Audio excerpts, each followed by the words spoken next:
something that he felt if they give me half a season, if they give me a preseason, just give me more time with my helmet. I will take it. But they decided on not to do it. He has every right to disagree and then move forward amicably. Like, he's fine. All right, I got to be careful with what I say here. Be careful, I went after the drama king yesterday, Antonio Brown. And I heard from some people on, around the league that I know. And I guess I came away with this, guys. Hard Knocks is tonight, okay? Hard Knocks season opener was last week. Not very well thought of. You know, the first episode was kind of boring.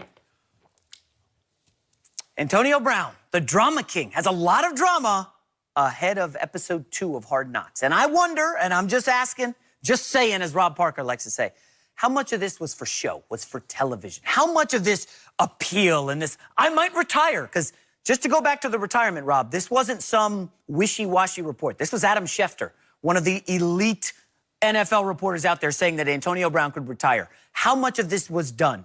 Antonio Brown and his drama, and maybe not necessarily the feat. But this whole argument and this I might retire and this huffy fit, this 6-year-old stomping their feet in the middle of Toys R Us because they can't get their Barbie doll. How much of this was for show, was for Hard Knocks tonight? I respect Adam Schefter as a reporter, but I just cannot believe that he would ever consider quitting over a equipment situation. I just don't. And I don't believe at all that this has anything to do with nothing with playing up to reality TV to get them ratings. This is a personal thing that he went on that field with for 10 years. Yeah. You know it. It's like playing softball. I have my glove. I don't want to use your glove, Greg. I want to use my glove that's broken in and I feel comfortable with. Yes, I will argue with you over equipment that I feel comfortable with. I'm all for that. I understand that aspect. But the fact of the matter is Antonio Brown is a showman, okay? He loves celebrations more than anything. He went on a reality show last year, The Masked Singer, I believe, here on Fox. He is one of these guys who's setting up for, I'm coming into camp in a hot air balloon. I'm going to roll up in a back up the Brinks truck. This is what he does. He wants to be bigger than football. He wants that profile outside of sports. But I don't believe that would be the case with the helmet. If you want to say some other stuff but it's a and make a show, He's using that to enhance his profile. You know, you probably got 60, 70-year-old relatives who were like, man, I read about that Antonio Brown.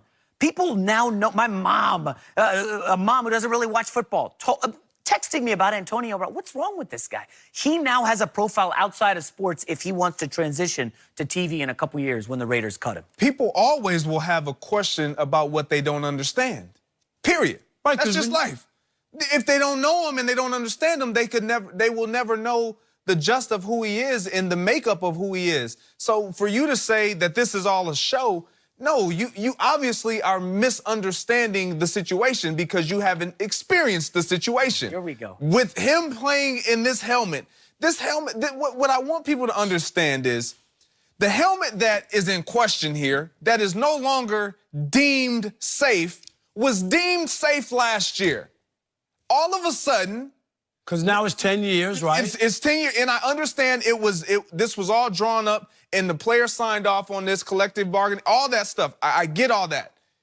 But for him to now say, you know what, yeah, you can just take my helmet and put up no fight, no, that's unrealistic. I understand. That's unrealistic. It's not a show. If this was no Hard Knocks, this same situation would be coming up. It was coming up last year. It was coming to a head. But he had a grandfather clause in there to where he could still wear it. So now, all of a sudden, it's come to a head, and now it's for Hard Knocks. Wow, Jason, you're reaching again. Okay, fair enough. It's okay. We will watch. By the way, I'm an HBO watcher. I think this will be the best episode on HBO since the Euphoria season finale. I'm sure you guys watch that. But tonight, listen, when we come in tomorrow, because yes, we'll be back here tomorrow, and Hard Knocks is incredible, and it's the buzz of the internet, and it's because of Antonio Brown, and he shows up at practice, and he's fine. Just remember this moment, folks, because I think you guys are going to owe me an apology tomorrow. This will be interesting. I thought he wasn't around the team. He's going to be around the team today. No, I'm talking about for Hard Knocks. Well, right? The helmet, the story, the see. scenario that you brought gonna up. see. And if there's none of that in there, would by you the take way, it back? If there's none of that. Yes, I will definitely 100,000%. I'll okay. take it back. I just now, want to make sure the you take it back. cryotherapy issue also, he may show up at the facility today and say, I can't go. My feet are still busted up from, being in cryotherapy. And then, what are we, 2 preseason games in? He hasn't practiced with the team, with his new quarterback?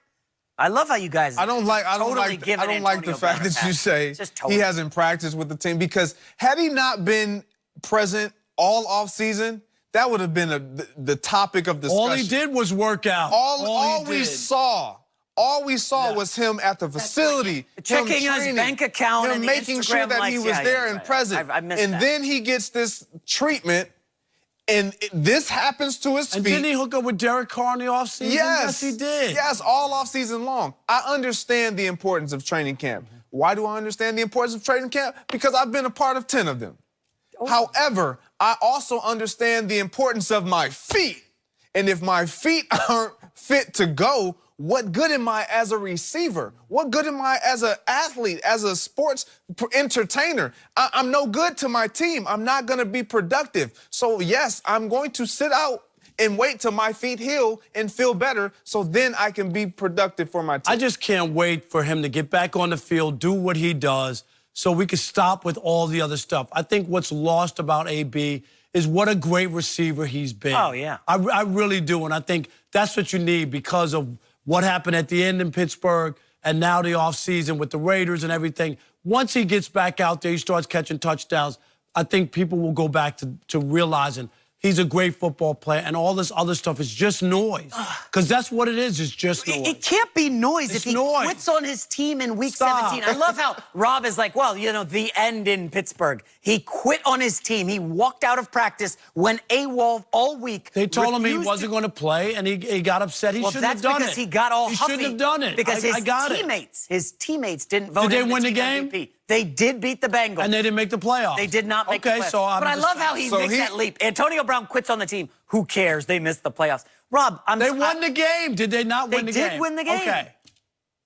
That just defeated your entire No, it didn't. Yes, it does. If they didn't win the game and he didn't play, you could even put even more blame on him. I'm just saying they won the game. On his team. What do you not understand about Why did the Raiders sign a guy who quit on his team? Because they're desperate. They had nobody at receiver. Because they know he's Jordy Nelson retired. Because they know he's such a talented receiver. Yeah, why did they sign Vontaze Burfict? Why did they sign Richie Incognito? Those guys talented too? John Gruden has no idea what he's doing with the Raiders. I can't wait for this implosion. Look at Greg. He's like, oh, boy. I know I can't go in on the Ravers now. Cowboys, Raiders. I'm going to let him have it. I got to start to be more positive. I don't want to be Mr. Negative. So let's turn to LeBron James. 2 days ago, my guy LeBron posted this picture on Instagram of himself, Shaq, Kobe, Kareem, and Magic with the caption, sheesh.